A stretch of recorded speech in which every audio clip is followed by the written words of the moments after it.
tulemast saatesse Olla või mitte olla. Meie tänaseks saate teemaks on õpetajad. Aga enne kui me asume oma saatekülaliste juurde, vaatame üle Eesti õpetajate statistika.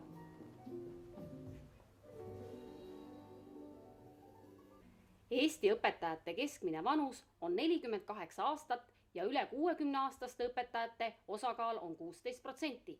Eesti õpetajatest on naissoost ligi 90%. TNS Emori 2016 aasta uuringu kohaselt on õpetajaameti mainekus erinevates sihtrühmades heal tasemel. Vaid õpetajate endi hinnangul on see pigem rahuldav. Mida värskem ja vahetum kokkupuude õpetajate, õppimise ja üldhariduse kooliga, seda vähem atraktiivsem tundub õpetajaamet. Õpetajatööd peetakse väärtuslikuks, ehkki vähe väärtustatud ametiks. Väljapoole suunatud kommunikatsioonis on oluline rõhutada, mida õpetajad ise enda töö juures väärtustavad. Ja nüüd sõna tagasi stuudiosse. Meie tänasteks saatekülalisteks on ingliskeele õpetaja Mai-Liis, tehnoloogiaõpetaja Eedo ja klassiõpetaja Eeva. Tere tulemast! Tere! Mai-Liis, millal tekkis mõte õpetajaks hakata? Kui nüüd päris aus olla, siis juba enne gümnaasiumi lõppu, aga päris tõsiselt võetavaks ideeks sai see pärast õpetajate päeva, kui ma sain olla inglise keele õpetaja. Ja siin ma nüüd olen. Mis sulle õpetamise juures kõige rohkem meeldib? Mulle meeldivad mu õpilased, sellepärast et ma saan nendelt väga palju positiivset energiat ja ma loodan, et ka minu energia kandub neile edasi. Väga meeldib. Eedo, ja miks sina õpetajaks hakkasid? Ma päris seda enam ei mäletagi, miks ma õpetajaks hakkasin, aga ma võin küll öelda seda, et miks ma täna olen õpetaja. Ja mis selle põhjuseks on? Loominguvabadus, midagi ise teha ja näha seda rõõmu, kui õpilane oma kätega on midagi valmis teinud ja ta on rahul sellega. Eeva, ja mis sind õpetamise juurde tõi? Mind tõi õpetamise juurde põhjus, et ma tulles Raplamaal elama ei saanud oma erialast tööd ehitustehnikuna ja sattusin kooli tööle. Ja siis läksin ülikooli õppima klassiõpetajaks. No, ja miks sa just klassiõpetaja ameti valisid? Sest ma töötasin väikeste lastega algkoolis ja minu omad lapsed olid ka selleealised ja kohe ma ei osanudki vanemate õpilastega tööd teha. Ja nüüd vaatame, mida arvavad õpetaja ametist õpilased. Kas sa oled nõus õpetajaks hakkama? Mis õpetajaks? Kohe õppima õpetajaks. Mida ei ma? No, okay. Õpetajaks. Mis õpetajaks? Mis aine? Ükskõik, mis sulle huvitaks? Mis sind huvitaks? Eesti õppesüsteem. Tere! Tere! Kas te oleksite nõus õpetajaks hakkama? Ma juba olen. Ei tahaks. Miks? Sellepärast, et mulle tundub, et kõik õpetajad vanaduses muutuvad kas paksuks või tõredaks. Välis, kuidas sa kommenteerid? Kõik on OK. Kõik on OK. Kõik on OK.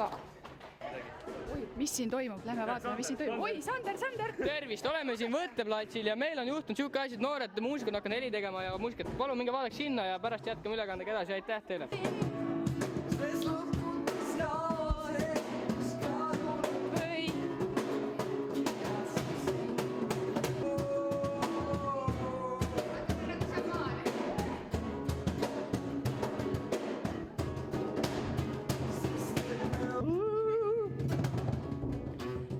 Muusikaõpetaja. See on vist suunatud, Mikker vist sinna poole, ma saan aru, et... Kõik hakkavad muusikaõpetajaks. Muidugi. Lutskan! Meil on see, et... Väga hea. Me teeme niimoodi. Paar õpetajat ei saanud meie saatesse täna tulla, aga me käisime neil ise külas. 3, 2, 1, õpetaja. Me oleme nüüd Rapla Vesiroosi gümnaasiumis ja me lähme vaatame, mida teeb kodunduse õpetaja Terje. Oi, tere! Tere! Mis sa teed siin? Kokkame? Kokkad? Jah. Ütle mulle, miks sa hakkasid õpetajaks? Ma arvan, et ma olen sõltuvuses õpilastest ja eriti tunnen ma seda augustikuus, kui suvevaheaeg hakkab lõppema. Aga ma ei ole sõltuvuses tahvlikriiditolmust, sest seda kasutan ma oma aines vähe. Oi, aga soovi midagi õpilastele? hakake õpetajaks ja nautige oma tööd.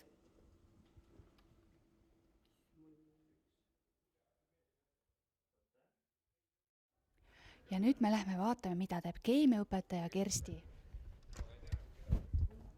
Ta on oma ala spetsialist.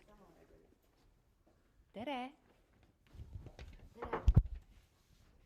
mis sulle sinu töö juures meeldib? No mulle nagu on oluline see, et iga päev... Tähendab, et iga päev on eriline, iga tund on erinev ja iga õpiline on erinev, et mitte mingit rutiini kunagi ei ole, et kogu aeg juhtuvad erinevad asjad ja see on hästi vaheldusrikas see töö. Ja siis mulle meeldib ka minu klass, et klassijuhataja on hästi tore olla, mulle meeldib ka see töö. Mis see on? Noh, ta ei pidanud küll päris nii minema, aga vahest juhtub ka selliseid asju. Ja nüüd sõna tagasi stuudiosse. Selliselt me tänase saate lõpetamegi.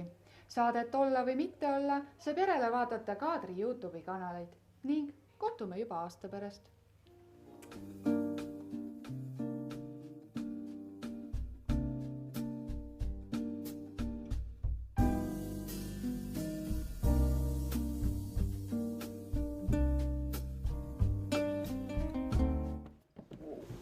Kõigepealt hakake õppima.